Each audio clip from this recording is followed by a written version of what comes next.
And it's also, cars are homophobic because gay people can't drive, actually. And they invented that knowing that. They invented gay people knowing that. The US government invented gay people to promote the movie Scream, and they knew that those people couldn't drive. And so it's really unfair that now this whole class of people who physically can't drive are now just out on the streets. Manic Pixie Jump Scare. Hosted by Quinn Murphy and Becca Hobart. Hi, we're Quinn and we're Becca. And welcome to Manic Pixie Jump Scare, a podcast where we talk openly about our shared delusions, Passions, and love for each other. Okay, so Hi, designers. I am fully in tears. fully in tears. Oh my god.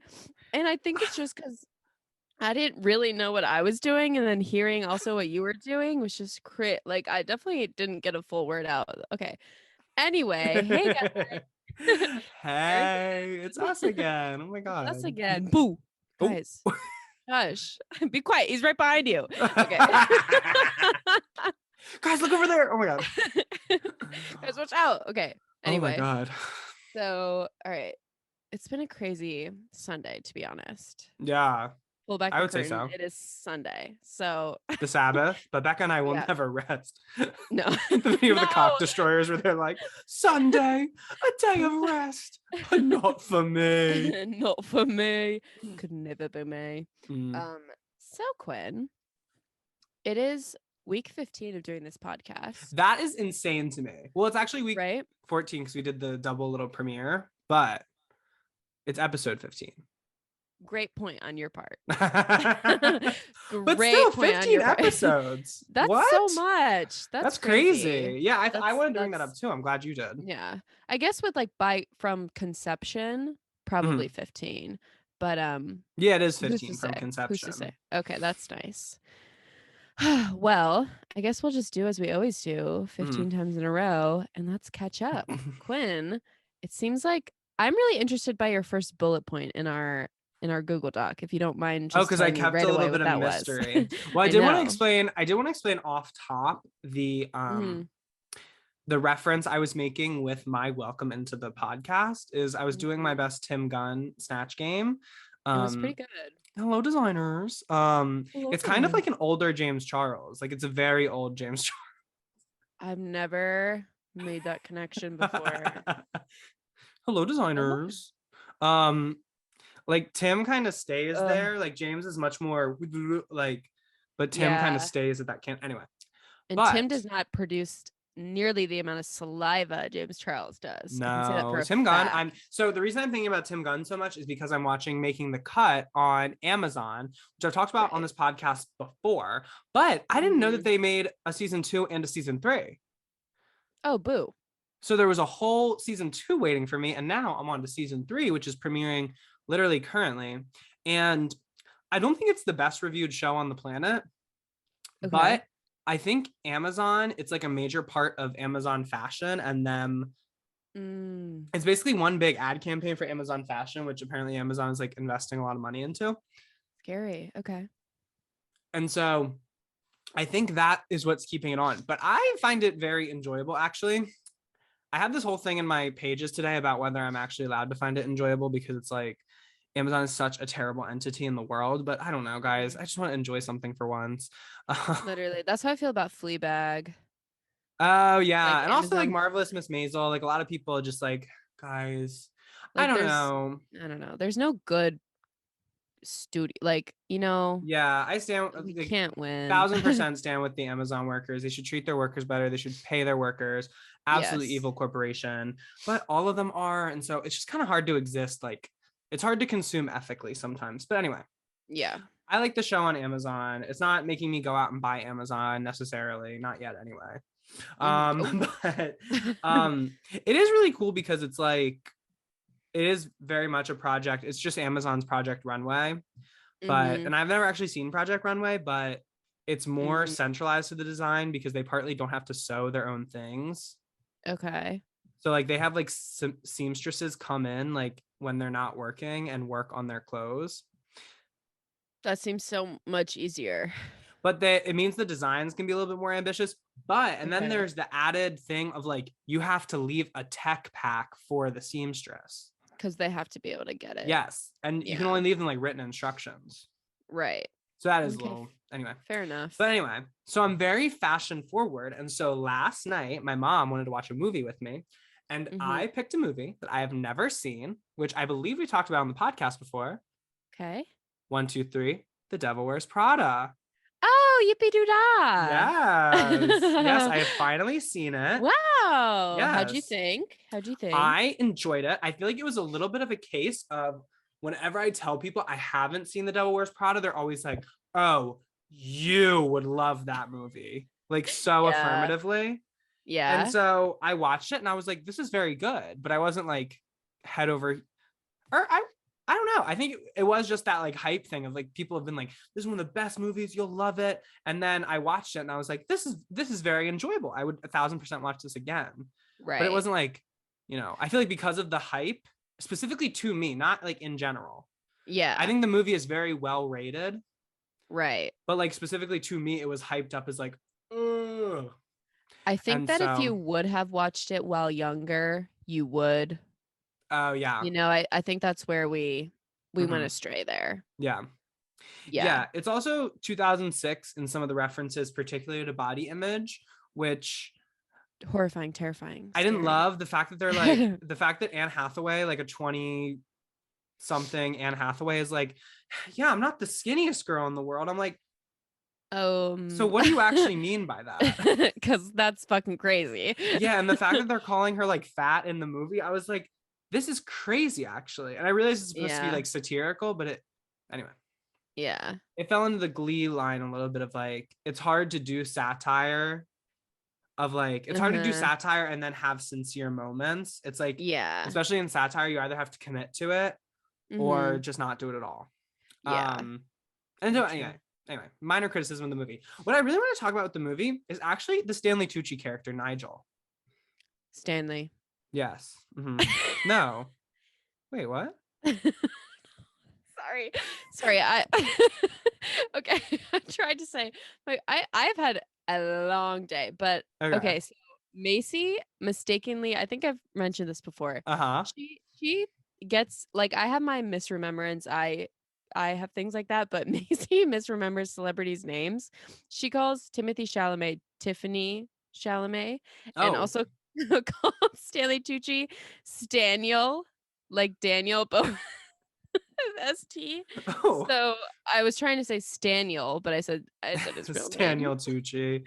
Staniel Tucci. Yeah, but I think I was really interested by that character because whenever we bring up the debate of like non-queer people playing queer roles, I feel like that performance by Stanley Tucci in The Devil Wears Prada is always touted as one of the best ones. And I do agree with it. I think he did an amazing job. Like not like I was reading an article today that kind of did a compare contrast with like Stanley Tucci's character in Devil Wears Prada versus like James Corden in The Prom, which is like actually I've never seen The offensive. Prom. Yeah. Oh my God. And you actually, Nicole Kidman, we have to talk about how good Nicole Kidman is in The Prom movie. I actually didn't know she was in it. She is, and she's very good. Okay. Andrew Rannells really stole the show. And Oscar winner, what is her name? The girl who just won for West Side Story, Anita. Yeah, Ariana DeBose. Yeah. Yeah. Okay. She's in it as well. Because she's been in everything. She's one of those 29-year-olds playing a 16-year-old, but like we love it for her. Anyway. Yeah. So James Corden like had like a little lisp, like so effeminate, just like it was really weird.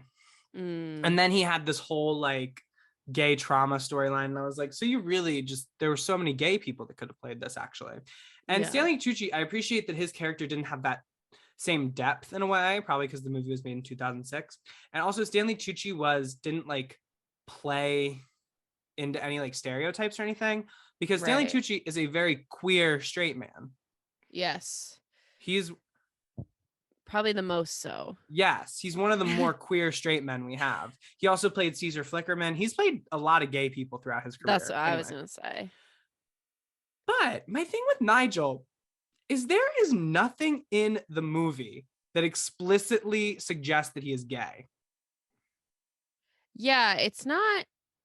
It's just, I think probably also because of the times, it's just something we assume. Which is super homophobic. Like, Fair which is enough. super homophobic. It's been bothering me all day because I feel crazy because, okay, I have no doubt that like, is that character gay? Probably. I did some research. Is it allegedly based off this like gay fashion journalist, whoever? Yes. Apparently it takes inspiration from this guy named Simon. I forget his last name. Did they probably consider he was gay on the set? Yes.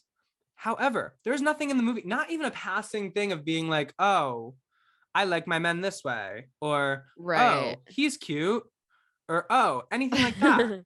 Like, it's just him wearing scarves, and that's supposed to and be being our like, biggest and it's like, yeah, and that he works in fashion. It's like super Yeah. homophobic that people talk about him as like this gay role.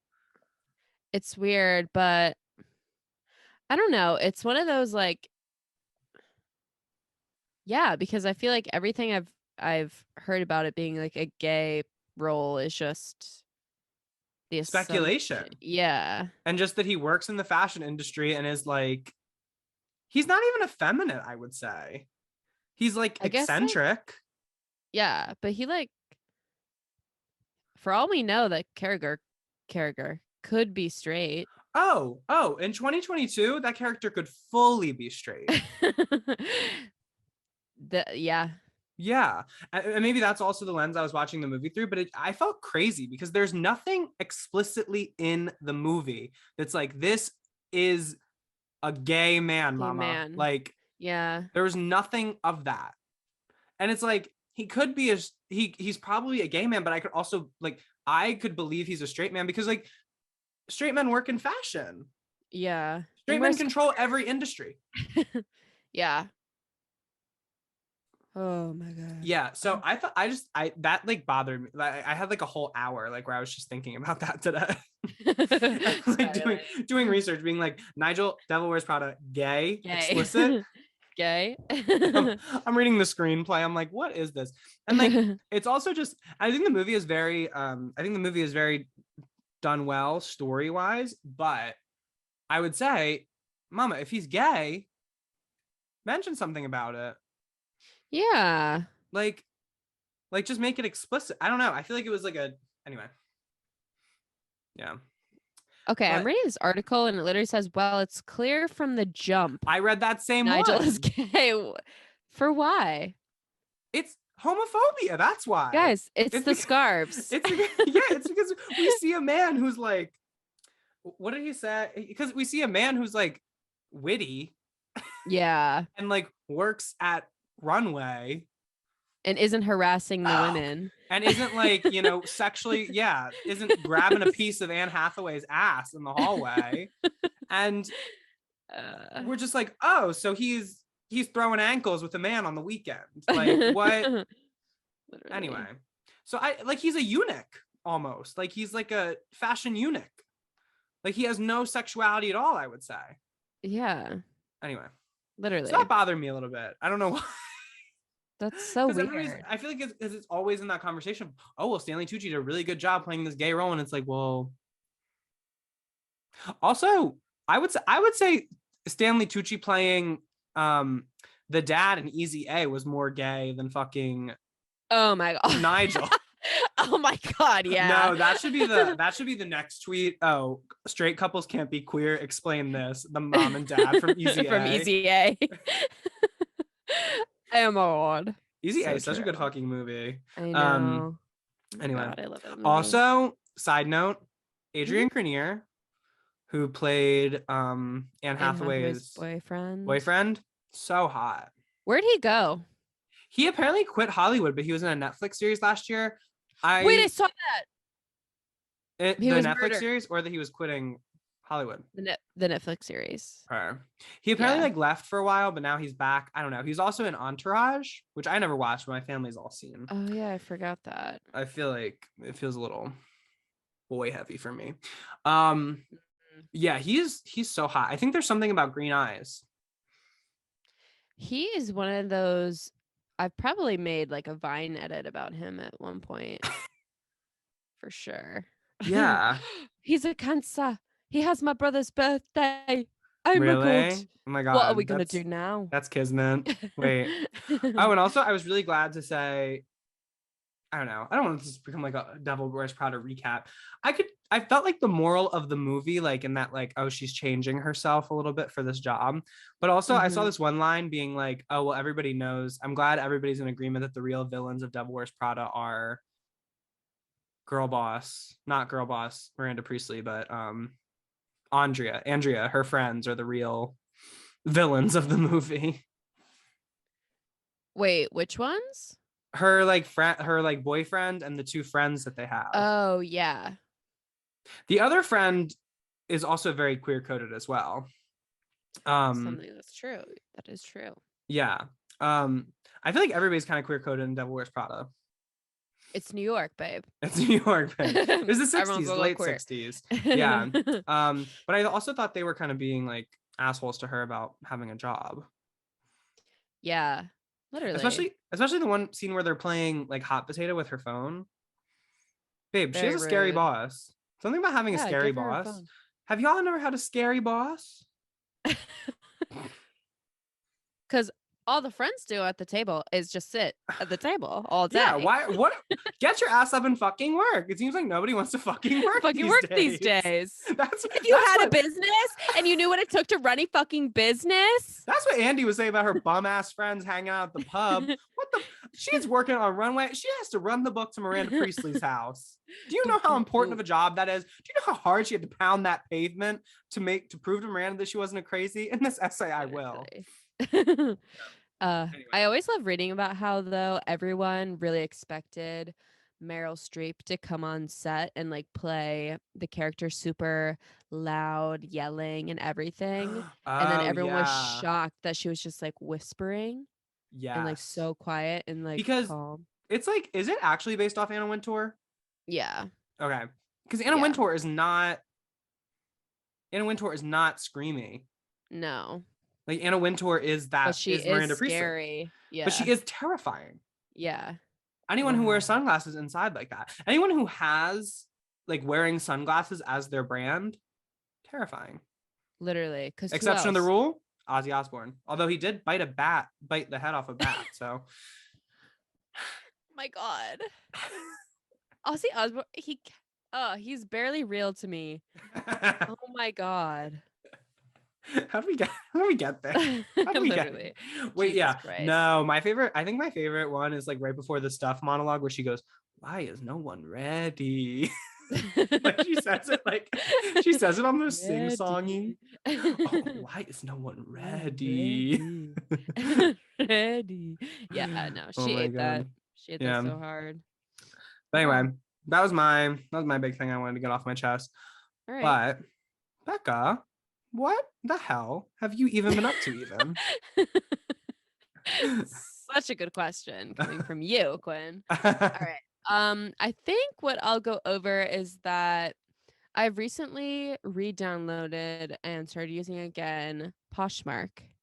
Oh. And I don't know if you've ever used it.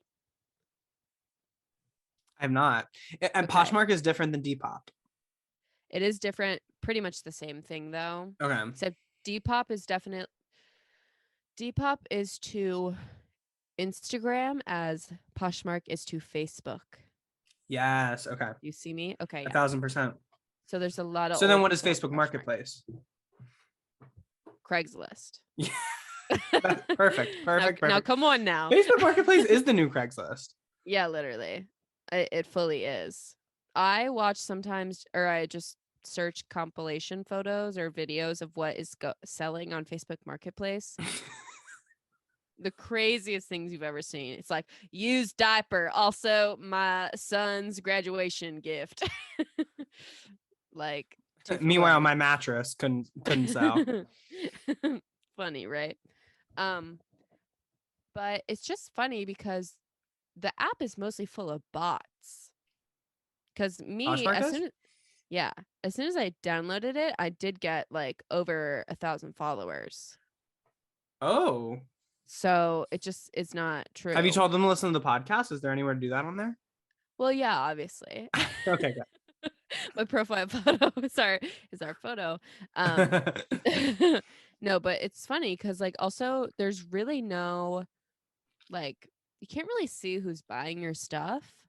It's just like I don't know why I put myself in these situations, but it seems to always kind of work out. And it's very like small business core, I guess. Except Poshmark takes a bunch of the cut. I don't know. It's just as they all do. I feel like it's harder to sell things on Depop than Poshmark. But yeah, I don't know. I could see that. People on Poshmark are about. No, but we need to talk about how hard it is to actually sell something over the internet. It's so hard. Oh my God. People ask too many questions. Literally. Girl, I remember I was selling this backpack I had and they were like, can you change the shipping price? I was selling it on eBay and I'm like, first of all, don't really know how to do that. Second of all, just pay it, ? Anyway. So yeah, basically I'm scared on Poshmark. But I do think that I fear more Beck's gloss will be coming. And so this is something I don't fear at all. Okay. This is something I'm ready for, actually. That's so interesting. But I've really realized lately, especially, you know how everyone says like all new popular music sounds the same? Uh-huh. And you know why that is? It's because it's produced well and has like a lot of money and label behind it. Yeah. So it's really highlighting to me right now the importance of bad, not so much bad actually as like shitty music, because it's not good. It's just kind of shitty. Yeah. And so that is exactly what I'm going for. And so when you hear something, you say, "Oh, that's not too great." Perfect. That's what I wanted, guys. Yeah. Yeah. Yeah. I don't know if this is what you mean by that, but I've also been realizing that it's kind of fun to be bad at things. It is, right? Yeah, and that's one of the things that I've kind of been accepting through the artist way. But not also a book Becca and I actually don't know if you read it. I'm pretty sure you did. A Director Prepares. I did. By Miss Anne Bogart. It was a very good read, actually. I should reread it. Yeah. But she also says to get to like the new stuff, you kind of have to live through the cliche sometimes. And I feel like that's the same thing. Like the only way to get good at something is to be bad at it first. Absolutely. Or like, that's how most things work. If you have a natural like talent for something, good for you. But most of the time it's like when you start at something, you're bad at it. Right.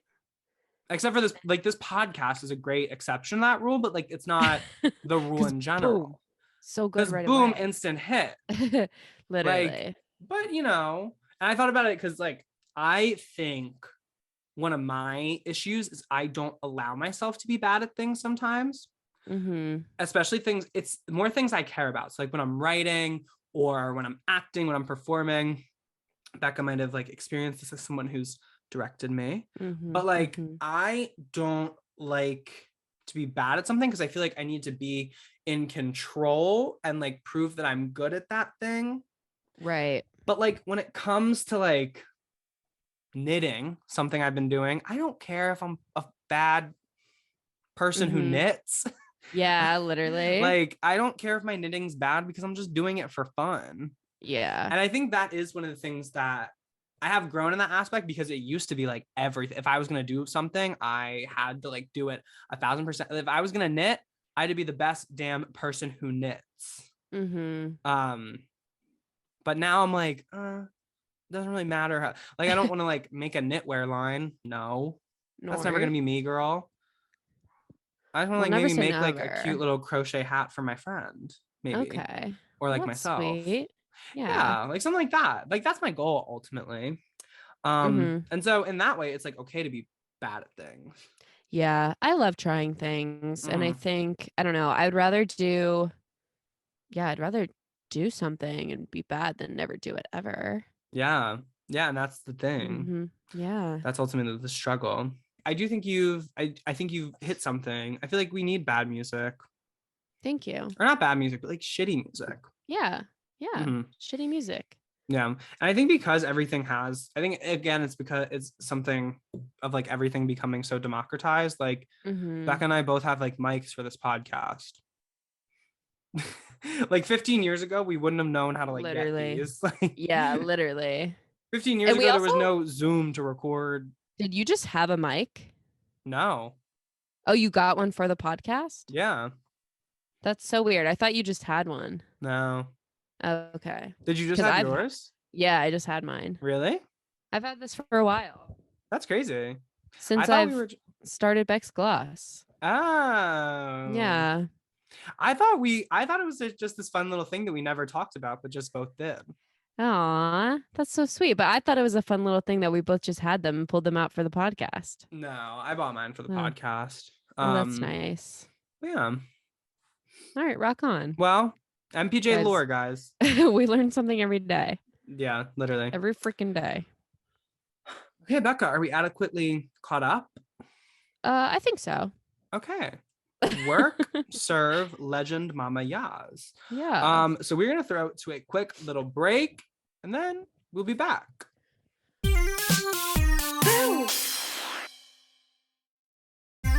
Guys, I'm scared. Oh my god, Heidi. Ow. That scared me, actually. Don't do that. Guys, stop. What would scare Tim Gunn, other than like, does he like hate anything? There probably is something from Project Runway that he like hates, that people know he hates, Probably. but he hasn't talked about it on. Yeah, I don't know him well enough. Anyway. Unfortunately. So we're back and still on Tim Gunn because today, Becca and I, as the paragons of style and taste that we are, thought it appropriate to provide you, our audience, with our view of the next season, which is fall famously. Or if you're Becca, you've been in fall for a while and you already know kind of what's going on. And so she has that sage wisdom for us today as well. But we are doing a little in and out list. Yes, we are. And so, yeah, Becca and I are going to talk about some things that we believe are coming in the new season and we believe are going out with the new season. Bye-bye. And yeah, it's MPJ. So we're not going to be having things that are on your regular ins and out list. No. Becca and I are so much more interesting than that. And so we are going to, put our little spin on it. And so we each have 3 from each category. So 3 ins and 3 outs. I didn't actually write my alternates down. I was about to say I have alternates, but I actually do not. Okay. Because I thought it would be a little, I would be surprised if Becca and I come up with the same thing. Especially because some things on my list, I did get a little, anyway. Each list we do, I get a little more like. I did not expect the things that I wrote down to be what I would write down. And that's what I love about this podcast, actually. We just do it all. But yeah, with that being said, Becca, I would love to hear the first thing that you have that's coming in for the fall. Okay. Something that I think is actually a fall staple that I hope and pray happens to everyone every single fall. Number 1 on my in list is actually being haunted. Yes. This is perfect. This is perfect, actually. Yeah. And I think, generally all things terrifying during fall are super good. Specifically, my dream is to be haunted by a girl in a white dress.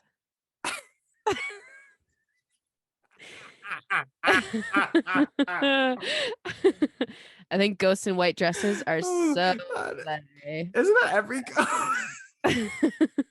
Sometimes they wear black. But usually it's a wedding dress. The Woman in Black, my favorite ghost, probably. Fair enough. Or one of the Scooby-Doo ones. Yeah, being haunted, there's something so fun about that, actually. Right? I find dogs to be really haunted. Do They you agree? are my dog Teddy, who you guys have met, So is haunted. so haunted. It's crazy. So he just starts barking at things, guys, that aren't there. He eats his own feet till they bleed. Oh my God, I had a dog who used to do that. And he was very haunted. Okay, yeah, exactly. And I think it's something in his brain telling him to do it. Yeah. So maybe it's possession. I think I might have 2 haunted dogs. I think I used to have 3. Oh. I believe my dog Buddy is very haunted. I believe he's one of those dogs who has human eyes. Ugh. He understands you a little too much, but that's why I love him. Okay. And then Chunk is not even like the fun sense we're talking about, but like he's haunted and that he has like a lot of trauma we don't know about. Oh God. Has all this weird stuff. Oh my God, no, he goes crazy. Do you know the time of the day where if you live in a house with windows, like the light comes in and like reflects off the walls because of the angle of the sun? Oh yeah. Chunk hates those. Chunk, we have to put him away sometime. We have to put him in we have to put him somewhere like dark in that time because like away? yes, like he like we have to like put God. like yeah, we have to put him somewhere sometimes because he'll go fucking ballistic. Like if there's one up on the wall, he's gonna jump up on the wall to try to get it. What the fuck? Yeah, no, he goes crazy. Wow. We call them like the demons, or I don't want to say one of the other things we call them because it actually is the first thing on my in list. I hope it's goblins. It's not goblins. It's goblin adjacent. Okay. Yes, all right. goblin adjacent. Okay. Much like you and I.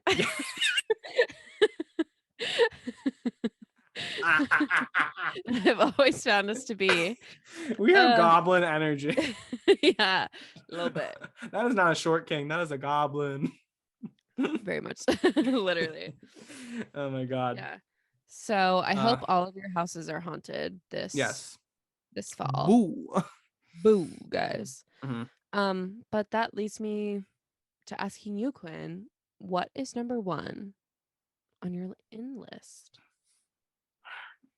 Number 1 on my in list is, as I said, one of the aliases we have for the things that Chunk doesn't like when the lights reflect off the windows. Mm-hmm. And it's kind of similar to being haunted in a way. Okay. Instead of like, what's the word I'm looking for? Instead of otherworldly, it's otherworldly in a way. Okay. Extraterrestrial, even. Okay. Coming in for the fall, we have aliens. Yes. I feel like aliens are just having a moment in culture. I think they are as well. Nope. Sorry, guys. Yeah. It's about aliens. Boo. Yeah. Beyonce, alien superstar. Mm-hmm. I have at least 2 pairs of alien earrings. Or Yeah, like, you do. space extraterrestrial kind of earrings. Mm-hmm. And I just think there's all that stuff that's like classified about the US identifying like UFOs and stuff like that. Or I forget what that was the thing in Nope. Whatever the new name for UFOs is. It's like unidentified aerial phenomenon or something. UAPs. Yeah, I believe that's what it is. Okay. Anyway. But aliens are just so in right now. And there's something to that. Have you ever seen the movie Mac and Me? No. It's like E.T., but it was literally made by McDonald's. The movie was made by McDonald's. Was Mac an alien that liked McDonald's or that created McDonald's even? So Mac was an alien that did like McDonald's and it bonded with its owner. Mm-hmm. You've seen the Twitter clip of the kid in the wheelchair flying down and off the hill into the water? Because like on Glee? Like when Artie was in the... No, unfortunately. Guys, different. Becca and I do have goblin energy on this recording in particular. We are Literally, being it's so bad. silly. It's bad today, but basically the alien and the boy That bonded alien is over so McDonald's. goofy looking. I know. I don't know. I just think of That is my worst case scenario for aliens to look like. I think my best case scenario is Mars Attacks, where they have the weird little brain things, and then like I don't know, they're green, Mm. and they can only be destroyed by yodeling. Well, first of all, I don't think aliens will look like one thing. Oh, these are fun. Because there definitely have to be multiple alien species. Well, yeah, And we're aliens to them. Have you ever thought about that? I have actually. So, anyway, aliens like must exist. Oh, Like, but have you ever seen Arrival? no, I saw some of the clips. That will twist your mind. It will twist your mind because it's crazy. These aliens are like gas, Yeah. and their idea of time is like it's so like they don't experience time Well, that's like what we do. It's well, crazy. Nope was kind of a similar thing where you see something and it looks like it's a UFO, like it looks like a Mhm. flying saucer, but then you Yeah. realize that that's the alien. Yeah. Like it's not a ship with a bunch of little like green men on it. That's just the alien The itself. alien. Yeah. And Which then it is starts to crazy. expand and it becomes this weird like octopus Truly vagina-y insane. kind of thing. Yeah. Mm-hmm. Literally. Yeah, but aliens, I think they're closer than we think. I think they're not going to look like Mhm. what we believe them to. And Mhm. I don't know. It's weird to think about if anybody in the like solar system or beyond our solar system like knows about us. Yeah, I mean, it would be sad if they didn't. It would also be I don't sad if know. they didn't exist. Like that's so bleak to think about, I honestly. I feel like it Like if can't. this is truly it, well, our universe is infinite apparently. Yeah, that's what they say. That's what Until they it tell begins to me. retract. No. Ugh, No, that's anybody gonna ever think about suck. that? How they think it's I don't think we're gonna be around for it. Sorry. Well, I It don't says that know. it could. They say it could snap like a rubber band and all happen like in an instant, like the opposite of Girl, a big bang, the big disappearance. that sounds pretty quick. That sounds like a good deal, actually. That's fair, actually. Hopefully, I'll be asleep. Yeah, I'm like, so yeah, I don't know. Yeah, literally. Anyway, but aliens are super in. I feel like everybody is back to referencing aliens. I feel like we need like a new alien age. I feel like we need like a new The like alien needs a rebrand. the alien needs a rebrand. I would like to see a more humanoid alien Okay. because I would like to see like a whole I would love like a series about like an alien. I Like a feel like Juno nice Birch just needs to creatively yes, like I get would on love, something. yeah, like I would love like Juno Birch, another example of how the alien is in. Yeah. Like someone whose character is an alien. I'm actually Um remind me to tell you something later because this is all crazy that you're saying this because I've been working on something and I'll just tell you about it. Anyway, it is alien adjacent. I love when we do that. And yeah, I would love to see like kind of like a dramedy about an alien learning like an alien, maybe an alien's like a whole alien like species or like family Mm-hmm. comes and they're trying to like integrate. I don't know. I see. But like I feel like we need something like that. Very much. The aliens went a little theoretical and now I feel like we can't relate to them. So like we need to bring them back to humans a little bit. I love that. Do you know what else this reminds me of? I really want to get back into watching like the Twilight Zone. I love the Twilight Zone so I used much. to that used to be one of my activities in school because they did like a school-wide activity period. Mm-hmm. So like everybody had to sign up for like 5 activities a week, and one of them was literally we would just go and watch episodes of the Twilight Zone. Oh my God. My middle school had it was called Bloopers Club, which was one of our activity things. Mm-mm. And Bloopers Club was just watching America's Funniest Home Videos. Yeah, yeah, Pretty much. Pretty yeah. much so. Okay, so Becca, Mm-hmm. what is your second in? Something else that's coming in for the fall time. Okay. My second in for the fall is honestly haunted adjacent. And that Mhm. is journaling by bodies of water. Yes. Yeah. Yeah. Yeah. I Yeah. think the main activity for summer is usually like a hot girl walk or something. In Mhm. fall, it's too guys, we have to sit. We have to Fall is a ponder. contemplative time. Yes, exactly. And what better to do than write in actual physical pages by something that could ruin them and get them all wet? Yes. Hmm. It's living on the edge. Yeah. Becca and I have talked about how we love water on this podcast, Yes, we but do. also water is so dangerous, actually. So scary, guys, because one wrong move, you're And it's done. over. Yeah. Yeah. Think But- about my phone, for instance, the very phone where this podcast began. The very phone I texted Becca the name of this podcast on for the very first time, which And I she then forgot proceeded about. to avoid. Or Oh forget my about. That phone is at the not the bottom of Lake Keuka, like 6 feet deep in Lake Keuka under some sediment. It hit the And bottom though. yeah, Yeah. not the far bottom, but like one of the bottoms. And so you can go to our Instagram to see the live footage. Actually, I couldn't get the phone, but I was able to snap a little pic. Yeah. Or rather the excavationists, because my phone is being it's like a whole FBI thing right now. Anyway, I don't need to talk about it. But Whole thing. yeah, but that phone is gone actually. And why is that? Water. Water. Also my own Body of negligence, water. but like my own negligence was empowered by the water. Yeah, exactly. Because when you're looking at something so beautiful like a body of water, And a we fishing tend pole to get a hanging little over that body of loosey-goosey. water. Yeah, exactly. Mhm. Things tend to slip. We tend to honestly weaken our morals. Water Your makes mor- us weaken our morals.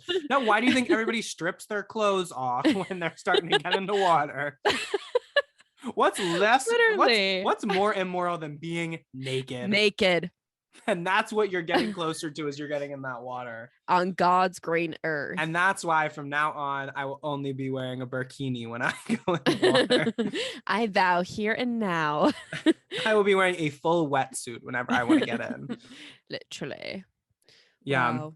Yeah, no, I have had experience with this because I have a very regular journaling practice. And so I have Yeah, you journaled like a lot do. of places now. I kind of did this, but I was a little separated from the body of water because when I talked to you guys about riding the Amtrak, when I rode it through Connecticut, coming back from Boston, Mm-hmm. oh, so beautiful. And I believe I was doing my little journal. Or no, I think I finished before we got on the train. Or no, I don't know. That was a very difficult morning with the journaling. Crazy So day. I was like writing in the train station anyway. But yeah. Yeah. So Also, when I was artist. in New Jersey this summer, I could see the ocean from where I had to crane my neck a little bit, but I could see the ocean. I just see. I know she's out there. Anyway. I get Yeah. the gist. Yeah. Water, you just have to be careful around it. Mm-hmm. You do. Never But forget. yeah. I think also we've talked about being forlorn on this podcast before. Mm-hmm. Tori, from from her name? Heartstopper. Tori Spring. Mm-hmm. Thank you for your work. Thank you for showing Gen Z what forlorn is. What it means to be forlorn. Because it's something I'm gonna fucking be. Okay, be fucking forlorn. Be fucking forlorn, girl. Be fucking forlorn. Yeah, that is such a fall time thing. Oh my God. Love that. Be fucking forlorn. BFF. Forlornliness is close to hauntedness. To be haunted, you first have to be forlorn. Forlorn. Forlorn. Forlorn would be such a good name. Forlorn. Oh my God. When I have my celebrity children, Oh my I'll God. definitely name one Forlorn. Yeah. Forlorn Kathy. I don't know. Okay. We have to cut it. Cut it. Forlorn Kathy. My aunt when Like she's if trying to you're- be mysterious. Forlorn Kathy. They're such bad jokes. Ow. Okay. Oh my God. Oh my God. Truly terrible. Anyway, so That was my second item. Quinn, what is your second in for fall? This might be the most normal thing on my list. Well, tied with one thing. But I love this thing. And I need to talk about it. So my second in for the fall is Off-White. Not the brand, the color, the group of colors, Yes. even the palette. Yes. Oh my gosh. Yeah. I love, like, I don't get me wrong, I love white, but Off-White, It's also so much easier to keep clean, looking fresh. Yeah, and clean. something about an Off-White garment, anything will come out of it. Literally, but white? No. No, mama, Never. That it's was one and crazy that you done. even tried. Yeah. Like, no, it is truly crazy. Like, Off-White is just such a better thing because, first of all, it matches better with like a lot of things. It's true. It's more, you can keep it cleaner. Yeah. And it's just like it's almost like not elevated, but like it's a more down to earth version of white. Just being like, Yeah. it's white, but like mixed with just a Scotia brown. So true. Yeah. Do you prefer, I'm thinking of like eggshell or like cream? Eggshell is like a cooler Off-White. Cream is like a warmer Off-White. Do you generally prefer warmer or cooler tones? I'd like to know this about you. A good way to judge is if you like gold or silver better. This is such a hard question for me, actually. I think it truly depends on the context. Fair enough. Like lighting, baby, do not bring any cool light to me. One of my pet peeves, I keep thinking of new pet peeves. We might have to do a second pet peeves episode. I mean, we'll run out of ideas eventually, guys. But one of my pet peeves is when you walk into a bathroom and you just look the worst you've ever looked in your entire life because it's just straight on like cool lighting. It's so funny because actually I hate yellow light. I don't love like a yellow light, but I love like a warm light. I think, I don't know, if I'm in the mood for like a lamp, that's fine. It can be warm. Other than that, I kind of prefer cool. I don't like fluorescent lighting. Yeah. But I do prefer coolness. That's interesting. Would you rather be like lit in cool light? Yeah, the mirror I have right in front of me that is lighting me up, it has like a warm setting and a cool setting, and this is the cool setting. There's also one my in light's between. on the warm setting. Well, there you go, darling. Yeah. Wow. I think it's because yeah, that's interesting. That's interesting, actually. Yeah, but cream is like beautiful for like a sheet. Okay. Eggshell, I have this one hat that I absolutely love. It's Becca probably knows it. It's my hat that says like "Have a nice day" on it.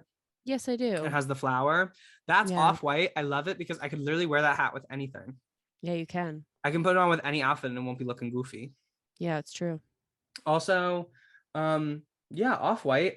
I realized I don't love wearing like white that much, but like an Off-White, I'm absolutely in love with wearing. Like, I'm obsessed with the results, actually. Yeah. Which is ironic because I just bought like a white t-shirt. But guys, you know, That's okay. It's okay. I'm trying new things anyway. And full of contradictions. So Becca, we're already at our final ins. So, wow, what are you bringing in? I also keep saying you're bringing in, but I also have to realize you've been in fall for a while, so you know something we don't. Literally, I've been haunted. It's been your life like for a month. And I've noticed that about you, honestly. I have to say it. Yeah. Becca, what is that? Okay. So, number 3 on my end list is something that I honestly have never done, but I'd like to do this fall. And that is, what is helping your elderly neighbor rake their leaves, no compensation. Yes. Yes. I love the no compensation part. Yeah, thank you. I feel like it is good in fall to do something charitable so that by Thanksgiving, you have something to be grateful for from yourself. Yeah. Yeah. And you're also all trying to get on Santa's good list, guys. Christmas is just around the corner. Literally. This is when Start the nice and the now. naughty list is made. You think it's Yeah. just December that you have to be aware of that. No, It's guys, all fall year, too. babe. Santa keeps a score. It's He sees you when you're sleeping. when you're sleeping. And baby, he fucking knows when you're awake. He knows when you've been bad. So I mean, or good. good, for goodness sake. Like, Sake. and I've been Guys, saying I'm that getting for so- years, literal years of my life. I've been saying that. Like, Literally. anyway, that's a good Christian woman. Literally. So yeah, guys, honestly, just be kind. And one of those things is like you can just rake your neighbor's yard. Although famously, you have one less elderly neighbor to help out with the raking of leaves this year. Oh my god. Yes. Oh my god, that's how you're haunted. Do you believe she's with you still? She lived a couple houses down. Maybe by Christmas time she will come through the walls to me. The ghost of Christmas past, literally. Literally. Oh my god. Yeah. No, remember, I feel like there were certain things that the media really hyped up. One of which is crawling through air ducts. Wait. Like when I watched child media, I thought crawling through air Oh. ducts would be a problem that I faced like so frequently. I've actually had a couple opportunities. Really? Yeah, but I have never because I'm super claustrophobic. Yeah. And the I thought ducts it would like be like shrink. a weekly thing. Girl, Oh. every show had somebody crawling through an air duct. Another thing every Yeah. show had somebody doing, jumping into a freshly raked pile of leaves. it's true. Yeah, it is true. I've Which done I that, have though. done. I have done. Yeah. But like It's not as since I was like exciting as you want. 6. Yeah. All right. Well, so Quinn, what's your final in list for fall, which is something that's new to you? My end, this is like a big concept that I considered saving for like a year-end list maybe. Okay. But I've just been hearing rumblings of this, and who knows, the economic situation might improve by year's end. Probably not though. But I believe that's part of what's spurring this kind of phenomenon in the world. And that is actually communal living. Wow. Yeah, I think as a culture, we did the whole kind of like live with yourself thing, or like you go from your family's house to maybe like, you know, a college dorm room, and that's communal living. Or and then you get like an apartment with some roommates, and then but like the paragon of like the peak of like success was always to like have your own space, right? Right. And I think we tried that for a while, and it's not it. Especially in these times. Yeah, I think you want to live with the besties a little bit. I think, and you know, obviously housing hard to come by these days. Yeah. And literally. expensive. And wages, babe, they're guys. stagnating. And so it's just not a good market for the buyers. And so instead of like trying to like pull ourselves up by our bootstraps or whatever, like what if we all just said, hey, who are my literal besties? Let's all just get a house together and be 30. Like, why not? Quinn, it's something that you and I need to do. Now, wait a minute. No, yeah, I think so. No, I've been hearing more and more about people just living their adult lives like together, Yeah. like with roommates, like It's awesome. and just having it be like a thing, and just like communally owning like a house. Like it came across my why are there like these women in China who like all bought this house? This could float be like a fake internet story. Like there are these women in China who like I read all that bought too, this though. house together, and they like are learning different skills so they can all contribute. And babe, doesn't that sound amazing? Perfect. It's micro communism, and I'm ready for Literally. it. No, yeah. Literally. Yeah. No, it sounds so nice. And Also, it's as like, someone, I cannot live alone because of my medical condition. Exactly. It's perfect. So yeah, get on the back. Yeah, and it's, you know, and I think kind of something sinister about our culture, especially American culture, is I feel like people were forced in the notion of like an American family, like reproducing, having children, and with that having a lot more responsibility, because they were taught that was the way that they like weren't alone when they were old. Because like, girl, something about like children, like even if you don't want children, do you ever think about like, okay, if I don't have children, who's gonna take care of me when I'm old? Yeah. Like, that's kind of where that starts to get problematic. But Yeah. and you know, maybe if you Your like friends. diversified the age a little bit, Yeah. you know, not chances are 8 people who all know each other won't all get like dementia. At least at the same time, guys. At least at the same time. Yeah, there will be like someone around, you know, someone that Yeah. can help you out a little bit. And so I don't know. I think we're on. True. I think this is going to become like more of a thing, like people just living together. Jinx Monsoon, who is the queen of all queens of RuPaul's Drag Race, at least, very good drag performer. She lives in Portland, Oregon, and she is doing like a communal living thing. She lives in like a Yeah. little coven because she's very witchy. Loves it. And so, yeah, I think it's going to be more common. I think it's going to be a cool, fun thing. Like, wouldn't that be fun if like, it's kind of like a reimagining of like, not even American life, but just like, oh, well, especially American life, because like, what if you just live in like a 2-family like household, like, and you just like you found like another couple and you guys all went in on like a like big like house together with Nice a lot of house. room. You just like raised your kids literally. with each other and like, That is so nice. Like, yeah, I feel like they like glamorize this version of like living singularly and living like, you know, having everybody having their own space, but it's like sometimes you don't want your own space. Sometimes you just want to share. Yeah. Very much so. I love this. I think also we could expand this idea to eventually, let's bring back the idea of the carpool.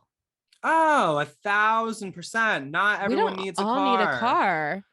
No. Especially me right now, carless. I'm happy as could be. Oh my God. Oh Yeah. my God. No, I hope to never have a car again. Yeah, lovely. My goal for the rest of my life is to not have a car. I love this. Like, it's something you don't need it. It's bad for. What are the upsides to the car? Okay, pro, gets you somewhere. Baby, public transportation. Let's try. How about? Yeah. And that's about the end of the pros list. Let's get to cons. Costs a lot of fucking money. Yeah. Bad investment. Yeah. You drive a car off the lot, mama, that's garbage, actually. Yeah. You just lost all your money, actually. Yeah. And you're dumb and stupid. Yeah, and you're dumb and stupid. And I have a car now. Okay. What if you crash it? Where do you get there? How do you get where are you going now? They're deadly. Where are you going? Oh, leading cause of death in America.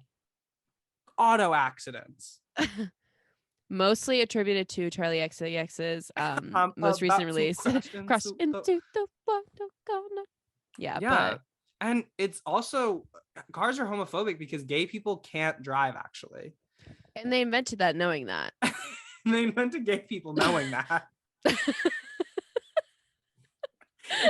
The US government invented gay people to promote the movie Scream, and they knew that those people couldn't drive. And so it's really unfair that now this whole class of people who physically can't drive are now just out on the street. Movie Scream? What?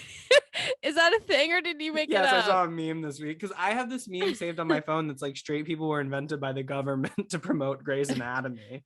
And then I saw one this week that was gay people were invented by the government to promote Scream. And they have a great And both of those are point. true, actually. People didn't have sexualities before either of those two pieces of media. Literally. Oh, wow. And so, yeah. Holy anyway. shit. But Becca, I'm so glad you expanded on the carpooling. There's nothing I love more than having someone drive me somewhere. I know, it's so wonderful. That was perhaps the best thing about having a boyfriend, actually. I would ask him to just drive me everywhere. That's basically what I make Lauren do for me. I did not drive myself anywhere for like the multiple months we were dating. That's perfect. And then, you know what I didn't have to do? Pay for gas. Slay. That's how, if I do get a partner, I am going to be that way. But with my mom, I'm like, I will split. Give me the Costco card. What, please. Costco. People in Australia when Costco expands there. I'm going to Costco. Please. Oh my God. I'm like, been on the verge of passing out for like 2 hours now. Like, how am I still awake? We have a whole outlets to do. I know. Passing out from like, I don't even know why. Anyway. Oh my God. Crazy. But anyway. Okay. And now we get to engage in a guilty pleasure of ours, going negative. Yes. And not even negative, just it's a part of life. Things come in, things come out. The tides roll in and the tides roll out. And that's how the ocean works, babe. And so these are just things that Becca and I are not feeling. Florals for spring, groundbreaking. To pull it back to something we've already talked about in this episode. And so Becca, I would love to hear what you think is out. Okay, so my first out, and I want to preface this by saying I'm not a judgmental person. Yeah. If you do these things, I won't personally judge you. I'm just saying for me, and maybe they should be for you, generally out. And that is... I'm on a journey of non-judgment, but... we're getting there. Some of y'all make it hard. I'm going to say it. It's really hard. It is so hard. I have faith in our listeners that does not apply to you. Yeah. Probably, but... no, I love you guys. Just to say, people who don't listen to this podcast, though, they be making it kind of hard. Yeah. Okay, so my first out is wearing athleisure to sit-down restaurants. I do think fall requires a certain chicness. Yeah. And like a cuteness that just athleisure at a sit-down place is just not gonna serve. It's not gonna serve. If you're walking around, if you're going to a store or going somewhere, sure. The moment you sit down, I'm like, so why would you do that? You have to have a sitting down outfit with you. Exactly. You have to change. It's like if you want to do your little errands and stuff in your little athleisure, super cute, super fun for you.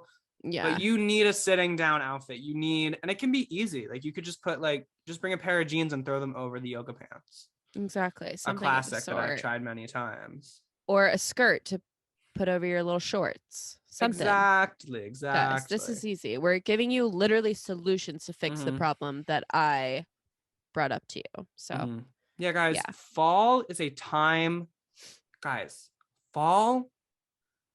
Oh, it makes me emotional to think about almost, but it's when we can layer again.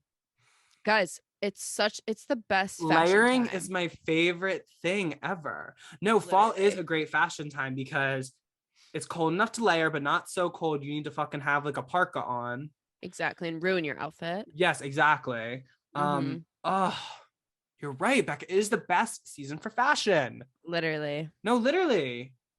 I love layering. Yeah.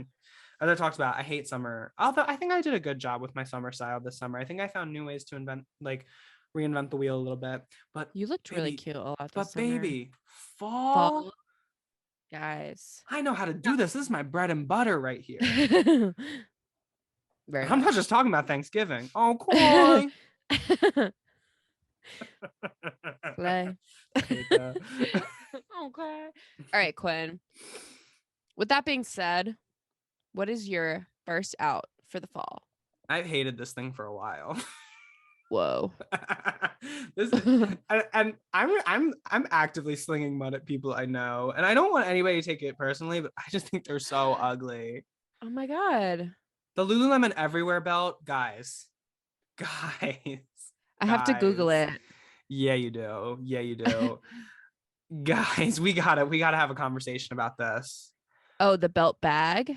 Yes. Oh. I'm coming around to the idea of a crossbody bag. More on that later. But can we not be a little more creative? Like, can we not just do something different? Like, can we, especially if you have it in black? It's so uninspiring to me. It's so I feel like Michael Kors on Runway. So uninspiring. I feel like I'm on the verge of saying something so mean. But yeah, guys, it's just also I don't know who perpetuated this notion that black is the true neutral. Cut it out, ma'am. I wish I could go back and slap that person and tell them to stop saying whatever they were about to say. Black does not match with everything. It doesn't. Blavy will never be okay in my house. It actually gives me chills. Yes. In my body. Blavy, I don't care what the fuck. Anna Wintour, Miranda Priestley, Andrea, who's played by Anne Hathaway.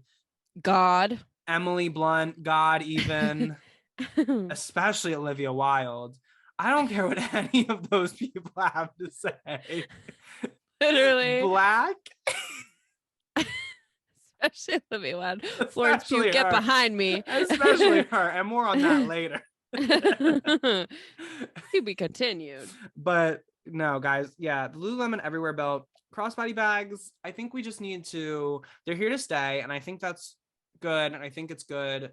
But like, we need to start to get a little bit more creative. Yeah. There are so many little if you really want that little fanny pack sort of moment going on there, Thousands, there's so many thousands on the internet, actually. exactly prints and interesting Literally like actual shapes. Mm-hmm. And they're probably cheaper, guys. Oh, 1000%. Yeah. Oh, and like you can get them from like a nice little like independent brand. Like it doesn't have to be from fucking Lululemon. Yeah. Like it's true. It makes me mad. It's just like everybody has one, and that's part of the reason why everyone's carrying one around. Also, guys, we can do other things in the crossbody bag. Becca and I talked about the beauty of purses on this very program a couple weeks ago. Literally. With Maybe compartments. I think I just enjoy a more structured bag, but that's not even the case. I think I just hate this fucking bag. But I think part of like what I hate about it is there's no structure. There's nothing to make it interesting. Like it's basically a big wallet. Yeah, it's just a little black sack that just like hangs there. Mm-hmm. Yeah, guys, I'm not in on it. I'm not in on it. So Lululemon Everywhere belt in particular is out for me, particularly in black. In a different color, pair with the right things, styled well. Again, exceptions to every rule. Sure. But for me, in general, it's headed out. Yeah, I respect that. Yeah, and you were brave for saying that. Yeah, I feel like my list is very brave, actually. Yeah, I say that as like 4 of my close friends own that bag. Actually 5. It's okay. I can name 5 people who own that bag, and that's part of it. Like, anyway, that's part of it. I trusted you guys. You bought that fucking bag. Anyway, I've said it to their face that I don't like. That's okay. All right. Anyway, so Becca, what else is out for you for Fool? Number 2. And this one is really something that surprised me. I did just write this and I haven't actually re-looked at it until now. So in this moment, I'm surprised. Number 2, waiting for your husband to return from war. And then I said, autumn can be a continuation of hot girl summer in a beautiful way if you let it. And I think I actually do agree with that. I think part of being forlorn, you don't have to be single to be forlorn. Oh wait, you don't have to. I don't know. Either way, this can be fun, guys. It doesn't have to be a sense of loss for you to be forlorn. Forlorn. You don't have to physically actually lose something to be forlorn. You can have a sense of loss without actually losing something. Yeah, and that's the beautiful thing about being forlorn. Mostly it's made up in your mind. Yes. Forlornness is a creation of the mind. And that's what I love about it. Yes. You manifest the forlorn. Literally. Yeah. But I think like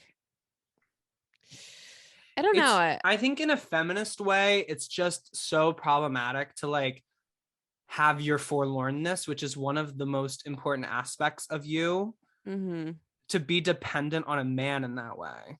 Thank you so much for putting the verbiage to that. And especially in an American context, you're also relying on an inherently imperial system, the US military, to have that as well. And so it's just problematic in many different matrices. There's many different matrices of problematism that it's out, guys. I don't know what else to say. Becca has hit the nail on the head completely. Yeah. Much like the women were doing in World War II when they weren't waiting for their husbands to get home from war. Girl, they were working. Holler. Yeah. They were making working. Jeans. Literally. Yeah. Making nukes. All up in it. Yeah. Yeah, they almost died from radium poisoning like 2,000 times. whatever. Anyway, who cares? But they were doing something independent. They weren't sitting at the window like, Mm-hmm. Yep. Yeah. No.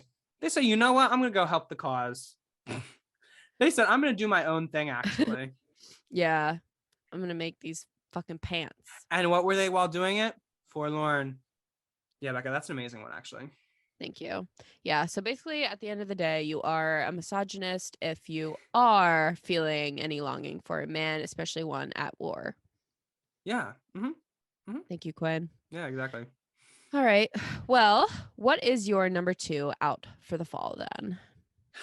My second one is going along with whatever Y2K bullshit everybody's, engaging in. We're getting more and more blunt as we continue. All right. But I'm ready. And I love Y2K in some aspects. And this is going to be ironic because of the visual picture I'm giving on the podcast. Mm-hmm. But out for me are wired headphones. Actually, they weren't ever back in. They were back in for necessities reasons. They were back in for broke when I was on my broke behavior. Why are you wearing them right now? And that's why I said it would be ironic. Okay. No, okay. I guess I can amend it. I guess I can get more specific. Okay. Wired headphones while in motion, I'll say. Okay. Like, if I'm just sitting here on my podcast talking to my friend Becca, and I'm just sat here, right? Yeah. A wired headphone really doesn't bother me because I'm not moving around. Isn't limiting anyway. When I am moving in the world, baby, these wires, if they got in my way one more time, I could actually kill someone. I could actually like physically, like when you like accidentally do this and then your whole fucking phone comes out of your pocket and then it yanks on your ears and it disconnects your music. It's a horrid experience. It's humiliating. It's painful. It's Yes. Yeah. It makes you feel inadequate as a person, actually. Yeah, because like, what did I do wrong? But you didn't. Yeah.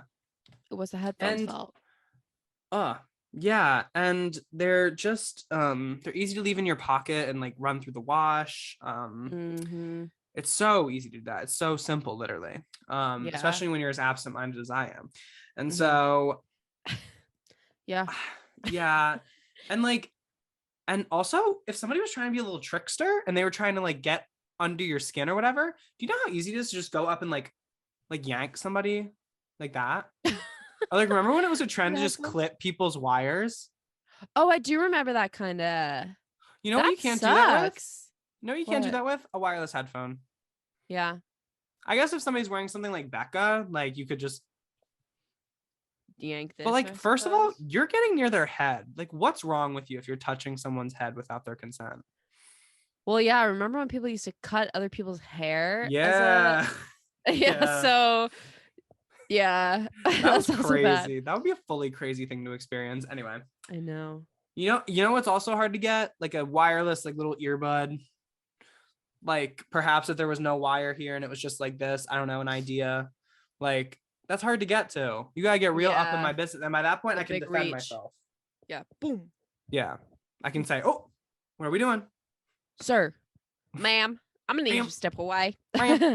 Ma'am. Yeah, so wired headphones, people are always like, oh, the sound's better. I don't notice. I don't really think so. Maybe it's because I have hearing damage. I don't know. Who's to say? None of my business. None of my business, actually. That's none. Why do we think I put in all these years learning American Sign Language? Hopefully I'm going to use it one day. Yeah. When y'all are all like, can't hear anymore, and you're like, what? Huh? I'm going to be moved on to the next thing. The next language, even. Literally. And I'm going to have a community to support me. I'm like, y'all. And so... Yeah, I don't know how we got to there from sound quality, but I think people who are convincing themselves that they sound better than regular, like the wireless headphones, I think it's delusion, and I think we need to talk about that a little bit more. So anyway. Fair enough. But Becca, oh my gosh, we now come to your final thing on the out list. Yeah. So what's out? What else? What's flopping? Waiting for its next sleigh. Thank you for bringing that up. So The flock this is is always something- darkest before the sleigh. before the sleigh. And I felt that today, especially. So this is something that's Halloween related, actually, because of that is such a huge part of the fall for me. It's my It's the favorite centerpiece holiday. of fall. It's the centerpiece of fall. Absolutely, very much. So, and this is something I have sort of always thought. I haven't really spoke on too much, and that is what is out is candy. Let me say this. I love chocolates. I love sweets. I love baked goods. Candy is never going to do it for me. And you know why? Every candy's the same. It's all just sugar with food coloring. Skittles, Starburst, fucking a Laffy Taffy. So you're discluding chocolate. You're separating chocolate from the umbrella of candy. Because chocolate, no, it is not a candy. A Kit Kat is not a candy to me. It is a sweet. Oh, okay. Or a candy bar, which is definitely different. Okay. Than candy. Like, yeah. Because when you go into like there used to be like a sweet store around me, and it just sold like dessert stuff. And there was like the candy section and then the chocolate section. And it's like either or. So yeah, like Reese's peanut butter cups, that's not candy. That's a sweet. That's interesting. And I've always fucking hated Skittles so much. Really? Hate Skittles.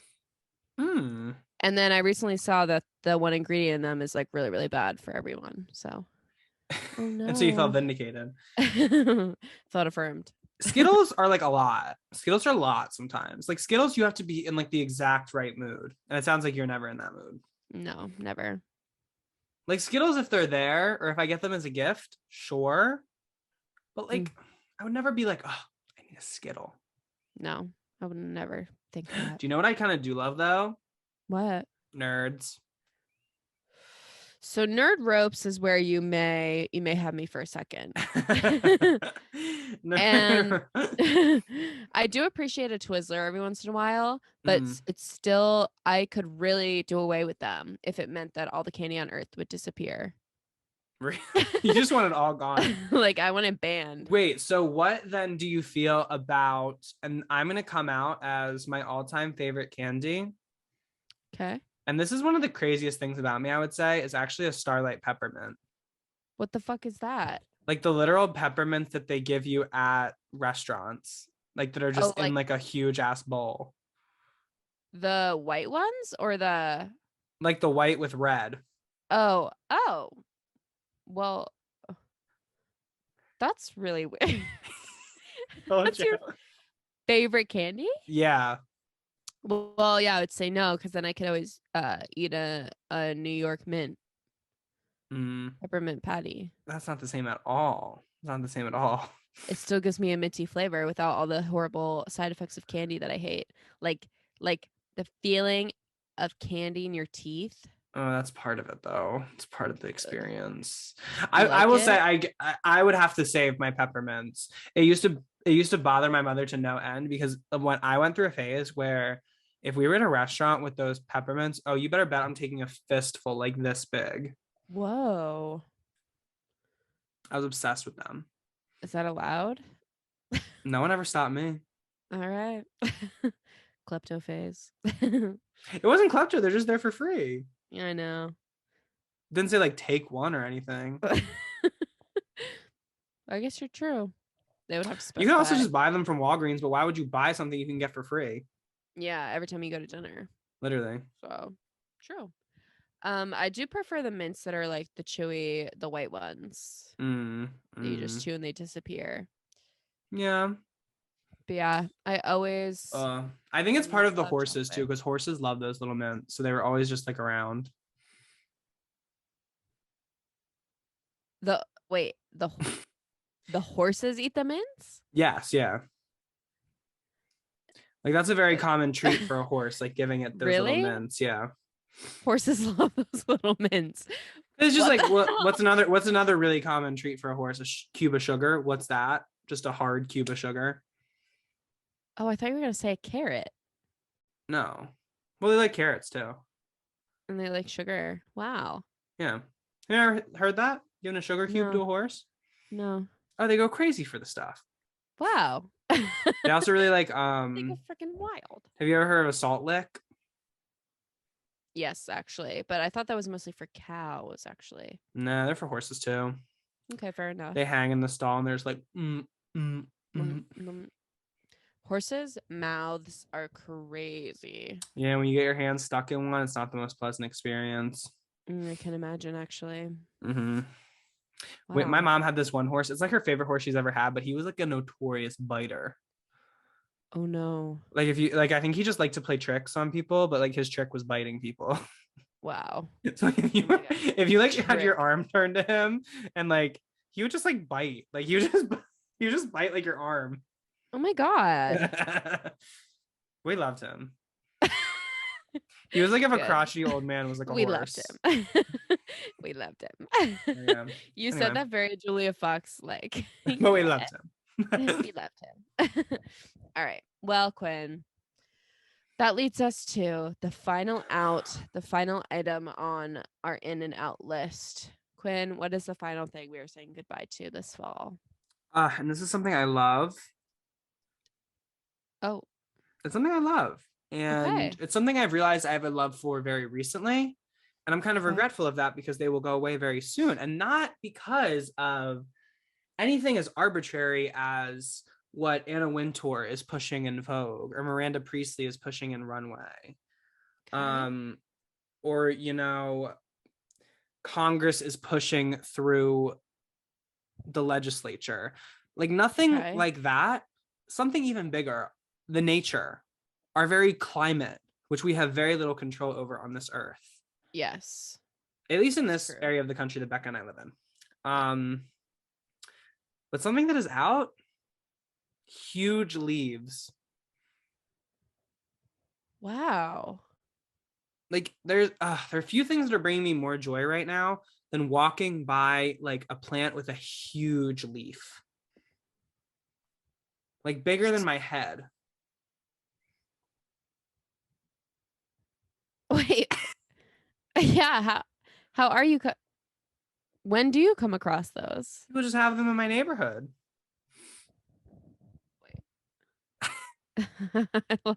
I lost you. People just have them in my neighborhood. Oh.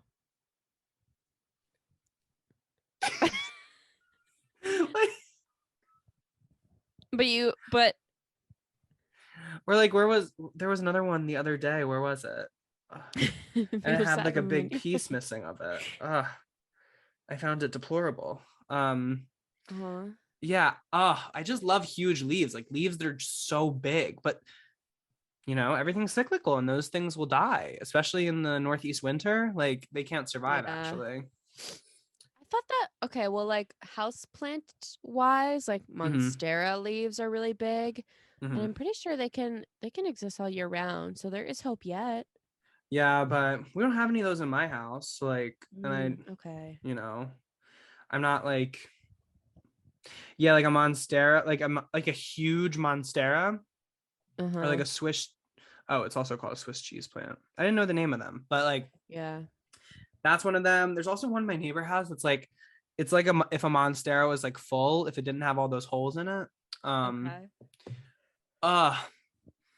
And they're just so beautiful. There's something so majestic about them. Yeah.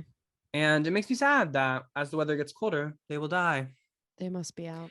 Yeah. But it's an allegory, isn't it? Ultimately. Tis life. Life. No, say la vie. And I'm also going to say that such is life. So big leaves and just plants in general, unless you have some kind of like geranium or terrarium or something like that can keep them safe through the winter months. If you have a climate controlled place where your plants can remain safe, I believe you're doing God's work, to be honest. Yeah, I would say so. Mother Nature's work even. To just bring it to something that quantifiably exists. And so, yeah. Well, Becca, those are our ins and our outs. Wow. Yeah. Well, I think that was pretty successful. I think so too. I think we had a very diverse list. Mm-hmm. I think we took some big swings. But I think most importantly, we felt a lot of emotions. And that is the thing to be keenly aware of as you enter a new season. Yeah, exactly. Especially one like the fall. Yeah. Because summer is the least contemplative season, I would say. Oh, no thoughts in summer. Summer is all about the vibes. Summer is the drunk night out. Fall is the hungover morning in a beautiful way. Yes. Yeah. And then winter is just like the devastating, like Sunday night. oh yeah, winter is the Sunday scaries of the year. There's also something kind of beautiful. I do love winter.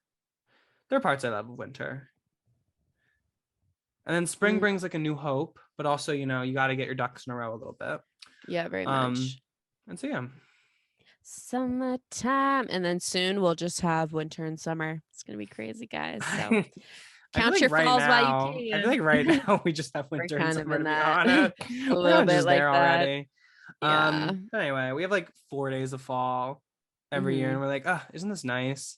Yeah, so savor those. And then you're freezing your tits off outside. So anyway. Yeah. But Becca and I are gonna throw to just a tiny little break, and then we'll be right back. Guys,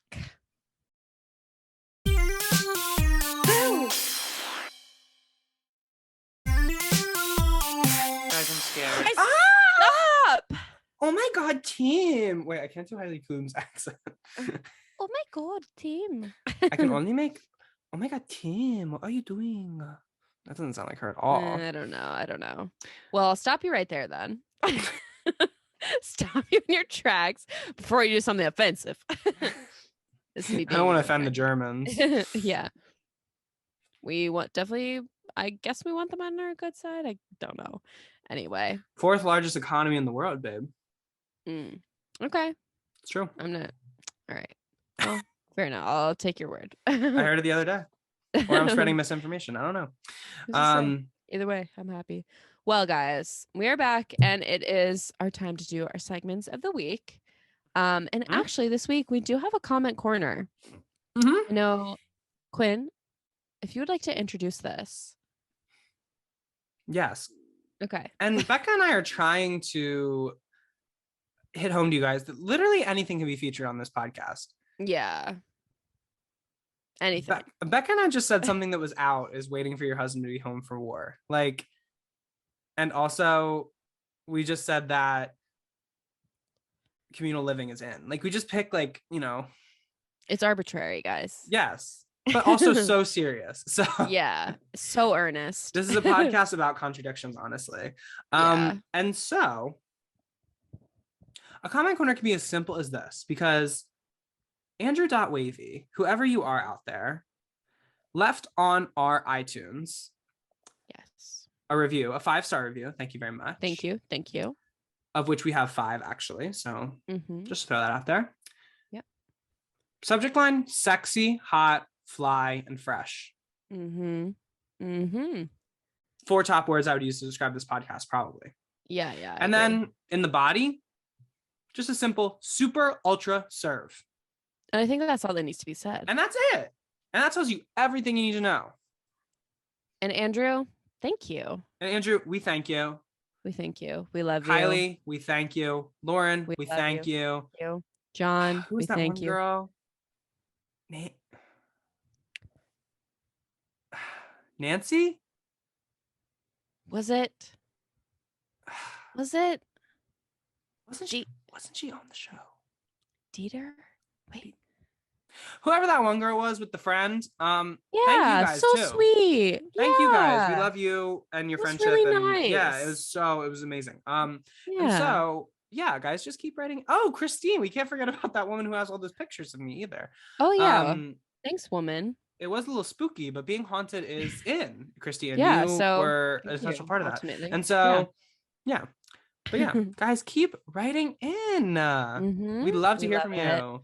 Becca and I eventually want to do a literary contest, but we can't do that if you guys won't write in. Literally, guys. So we're going to give you a platform for your writing. It's going to be heard by tens of people.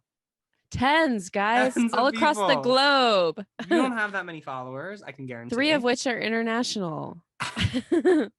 Yeah, some people in France listen to this. Guys, seriously. Some people in Russia have been listening to this. What? And they got big stuff going on over there from everything Are I've they heard. really? Oh my god. Yeah, Russia is definitely our podcast has been streamed in Russia. I don't even know if that's Wow. legal there. Like, I don't know. Oh my god, we're definitely banned there. Oh my god. Somebody's using a Not us. VPN to hack into the mainframe, much like me with the Nook last week. Anyway. The mainframe. Dear God. All right. Oh my god. Well, Guys, I think yeah. the Nook is going well as a way to like shoot the podcast. Becca and I need to do this more often. Yeah, it looks great. I don't know how it's filming me, but I'll take it. Yeah. It's amazing. Hologramming me. Yeah. So thank you for the comment, Andrew. We really appreciate it. And yeah, so keep sending stuff in, and then maybe you will be the next comment corner. And that leads us to our next segment of the week. Of course, we start with the bad, the scary, the ugly, the horrid, and the smelly. And that is our jump scare of the week, which is anything that was the words that I just used. Something that left us fearful. You guys kind of know how this goes. It's our thorn. Quinn, what was that for you this week? So, I took a visit recently to visit my dear friend Kat, who expressed her interest in being on the podcast. So, and I did also, I was looking at the pattern today randomly. And it was actually because of you, Becca, because I wanted to be reminded of your placements, but I don't have you on CoStar. And I didn't want to pull out my whole laptop where I have like your birth chart. And so I went on the pattern and saw a little bit of it. And it actually turns out that you and Kat are my most similar friends on the pattern. Really? Yeah, because you're both Cancer suns with a Pisces moon. And she's a Libra rising and you're a Sagittarius rising. So oh my god, how crazy. Yeah. So I love that. And she was like, I need to meet Becca. And I was like, okay. I was just about to say I need to meet Kat. It wasn't I almost did, and then yes, she was, unfortunately. When Becca got COVID and couldn't go to the Charlie concert. Yeah. And so but I was with Kat. She lives in Philly. It was my first time being out in Philly. We went out one night. We went to karaoke. Ooh.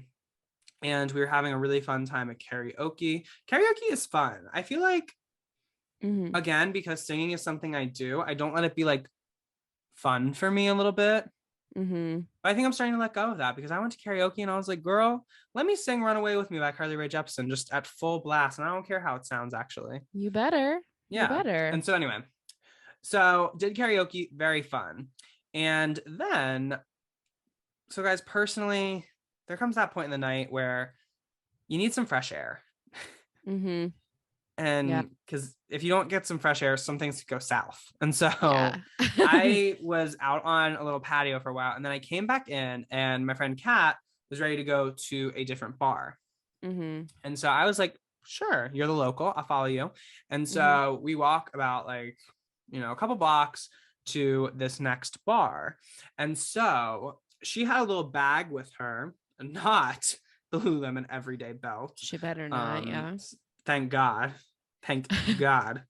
So we get in the or we're like in line, they're checking our IDs to go into this bar. And we scan our IDs, and then Kat's still looking for hers, and then I go in. And there is a $15 cover. Now look, I am not like a cover hater. $15 is like kind of my maximum. Too much for me. Like you have to be really offering something for $15. Yeah. Anything over that, I think, is completely demented and insane. Yeah. Unless there's something crazy going on.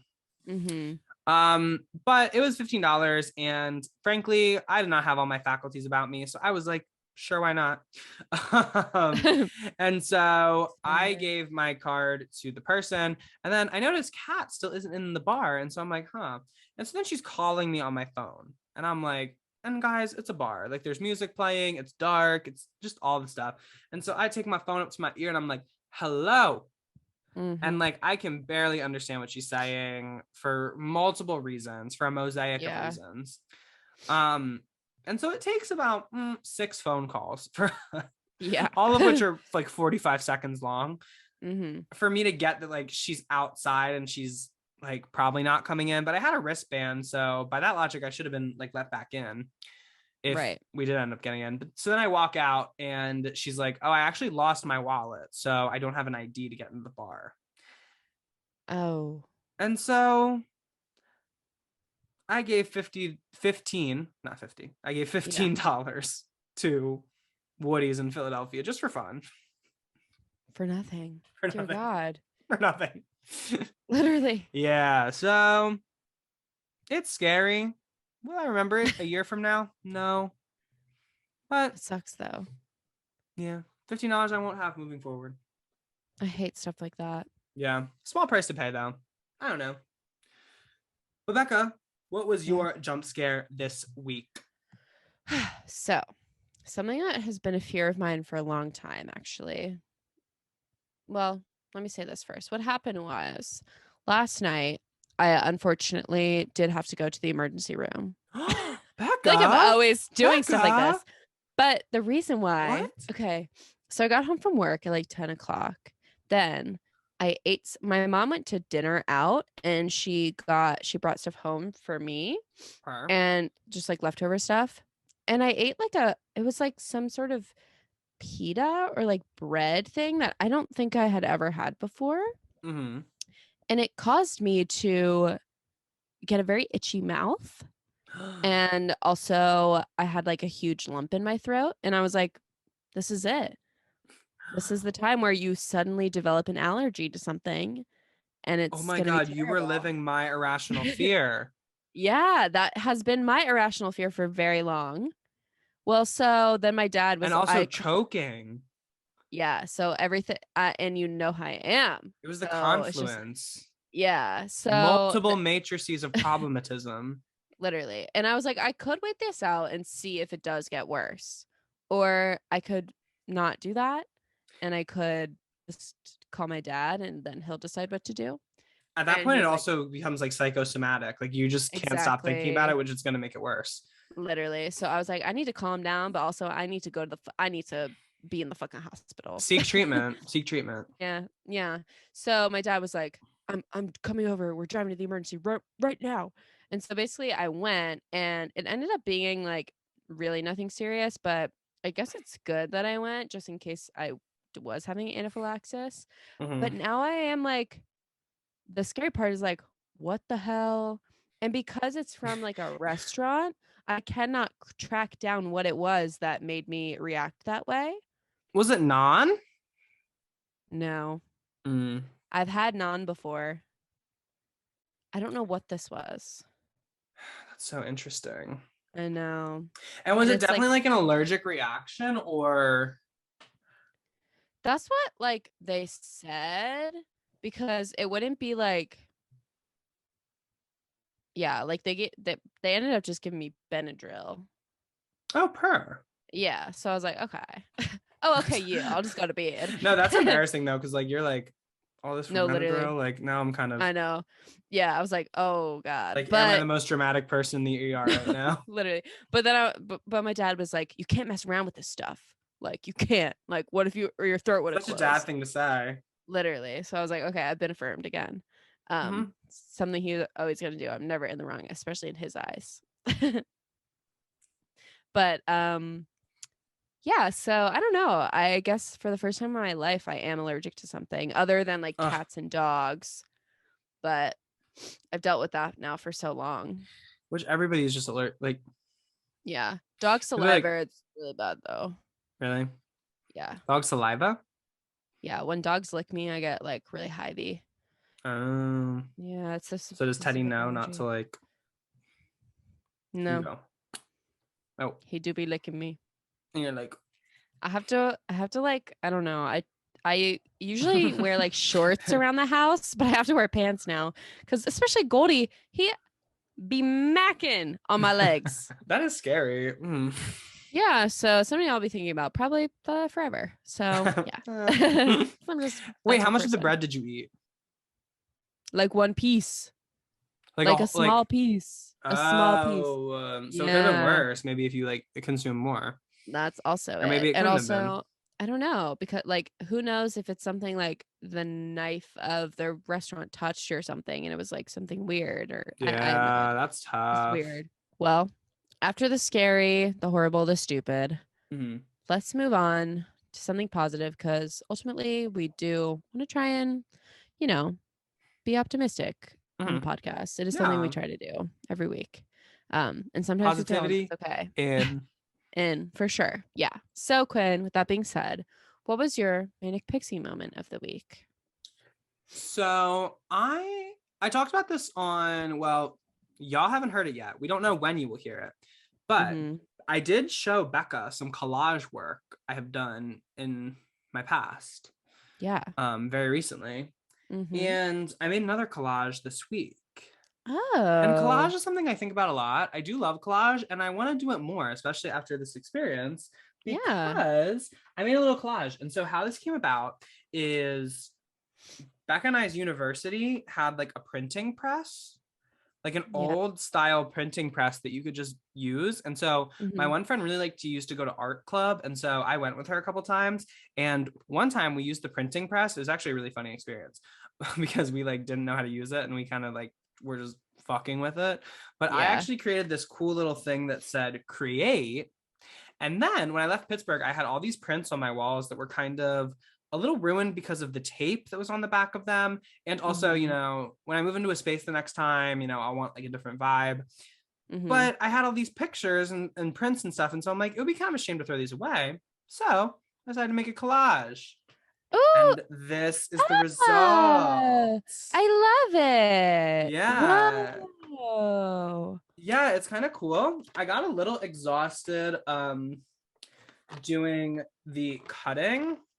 Yeah. Because as you can see, the cutting got a little intricate, the pieces got a little Yeah. but then I had like a totally renewed creative force like once it actually came to placing, and I was Mm-hmm. like, oh, this is the tea, This is what mama. it's all for. And Yeah. so yeah, these were all prints I used to have hanging in my apartment in Pittsburgh, and so there's a big Pittsburgh right there from a map I used to have of the city. And then my whole apartment was like late 60s, early to mid 70s inspired. So very summer of Mm-hmm. love and kind of the era that inspired disco a little bit. And Mm-hmm. so we have some icons of that era. Grace Jones right here, right here. Mm-hmm. Cher, of course, Elton John down here. And then kind of more activist focus, we have the Stonewall Inn and Marsha P. Johnson, and then Harvey Milk. Also Stormy, who was famously like a butch lesbian who at Stonewall was like, why don't you guys do something? That's how the story Mm-hmm. goes. So I don't remember her last name, but definitely look her up. Stormy Stonewall, learn some history about Mm-hmm. that. And these are actually her hands that were in that print. And I want to do like a creation of Whoa. Adam type thing. I love Um, that. and so yeah, it is kind of haunted too. It look very. And then this is It the looks Allegheny so good River. though. Oh, Um, cool. and so yeah, I'd like to find a piece to put here because this is like a little bit of space. But Yeah. yeah, I'm kind of obsessed with it. Oh my God, it's And so now cute. it's like a little physical because I did want a little keepsake of my apartment, and I got to Mhm. keep like very few pieces of like actual furniture and stuff because you guys know moving, it's hard. And so Boo. now I feel like I have like that to be like a Yeah. representative of that space I really loved. Um, Cute. and so yeah, that was my Manic Lovely. Pixie moment. It was very art school. It was very Hunter Schafer in the Jules episode of Euphoria, Yeah. which is probably the best episode of that show. Yeah, probably. And so yeah. Yay. Aw, I love that.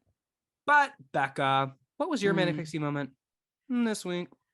Okay, great question. So, something that I always have loved is obviously, you know this, compliments. Yes.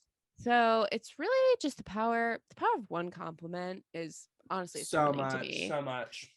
And especially when it's delivered very confidently from someone who I am like, Attracted to. wow. Yeah. So an older woman who I think was fully hitting on me at work. Yeah.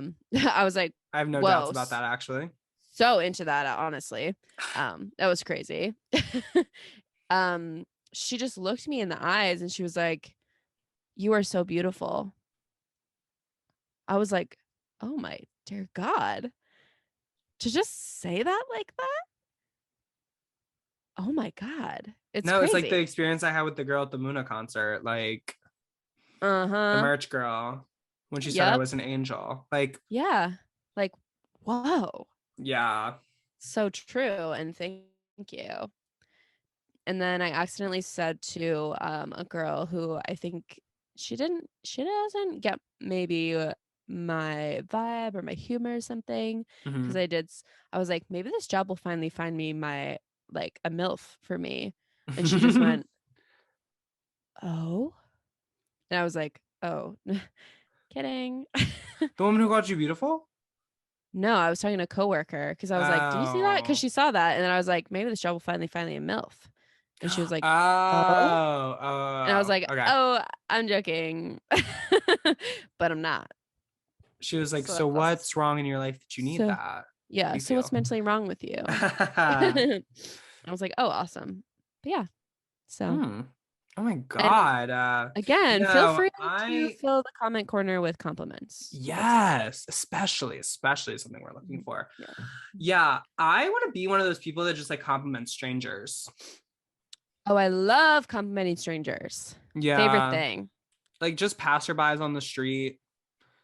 And just fully to make people feel good. Cause like when I get a compliment, like just from like Feels a so good. rando who I'll literally never see again. Amazing. Also, guys, when you compliment people, usually people compliment you back. Yes. But again, something Becca and I are big fans of, giving No without expecting compensation. return. No compensation, but it is an added bonus, guys. Yes. If it happens, it's amazing. Great. But if it doesn't, you made somebody feel good. And that's an amazing thing. That's enough. Yeah. That's better than you feeling good, to me at least. Yeah. Because guess what? Santa's watching. And with that, the 15th episode comes to a close. Becca, where can people keep up with you? They can follow me on Instagram at Becca Hobart, Twitter, Bex Gloss, and TikTok, Where Y'all Going During World War III. They can also find me in the aisles of Target hitting on MILFs. Quinn, where can the people keep up with you individually? You can follow me on Instagram and TikTok at Quinn P. Murphy. And you can also follow me on Twitter at Quinn P. Murphy _. And you can find me literally anywhere. I be running around, and especially coming up, I'll be running around. More on that in just 1 second. But Becca, where can people keep up with the show? They can follow Manic Pixie Jump Scare on Instagram, TikTok, and YouTube, where we post the podcast at large and also exclusive content usually over there. Guys, also, to email in at manicpixiejumpscare@gmail.com. You know, but you're not using your knowledge. And knowledge is power. So you can be powerful, but you're choosing not to be. And that's something that's so confusing to me and Becca. I know it's crazy because, like, why wouldn't you? But we talk about it multiple times a week. Yeah, multiple times a week, guys. Yeah. So yeah, do better. Write in, please. And also, just a little programming note for the podcast. This will be the kind of last episode like this for a little bit of a second, because I am actually when you guys are hearing this, I will soon be on a flight to leave the country. Wow. And so, yeah. Well, if you're listening on Friday, if you're listening after Friday, babe, I'm gone already. Bye. You missed me. And so, yeah. So I'm going on a little travel, not really vacation, but a little travel moment, a little very much Donna, in Mamma Mia, Here We Go Again, Lily James, Departure, in parentheses, I Wonder. That's very much going to be me soon. And so I will not be in the country for a little while. Yeah. But Becca and I are not going on a complete hiatus. We wouldn't do that to you guys. We want to keep this podcast going. We're obsessed with you. We're obsessed with our growth and stuff like that.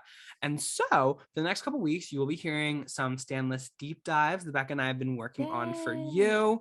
And yeah, that's going to be the order of operations for like at least 3 weeks. And then,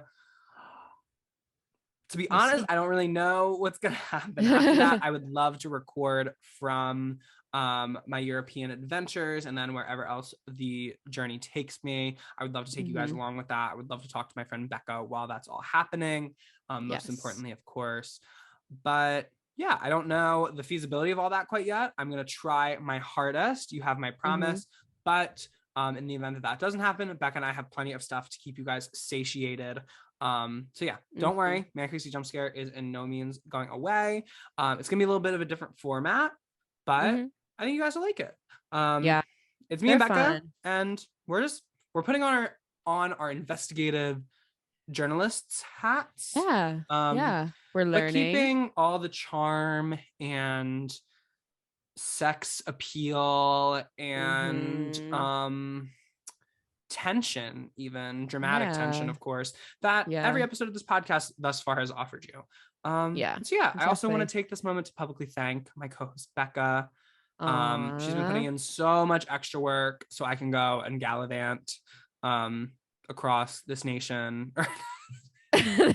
Specifically not this nation, actually, this world. And so thank you so much to my friend Becca for that. Sincerely. Thank you so much, Quinn, to you for putting in like 5 times the work for everything here and out. Anyway, but yeah, we love this show. We love doing it for you guys, and we will continue to do it for you guys. And we are excited for this next phase. So get excited for next week. And with that, we're Quinn. And we're Becca. And thank you for listening. Thank you, designers. Wait. Thank you for listening.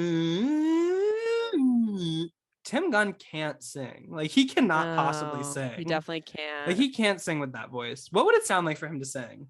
Amazing grace, how sweet the sound. Like, there's a musicality to his voice, but there's no melody to it, if that makes sense. Yeah. Anyway. No, he definitely can't. No. Podcast over. Bye, guys. Bye, guys. Manic Pixie Jump Scare is hosted by Quinn Murphy and Becca Hobart. Executive produced by Quinn Murphy and Becca Hobart. Sound and video editing by Quinn Murphy. Social media management and highlights by Becca Hobart. And our theme song was written by Quinn Murphy, Becca Hobart, and Nandita Mahesh.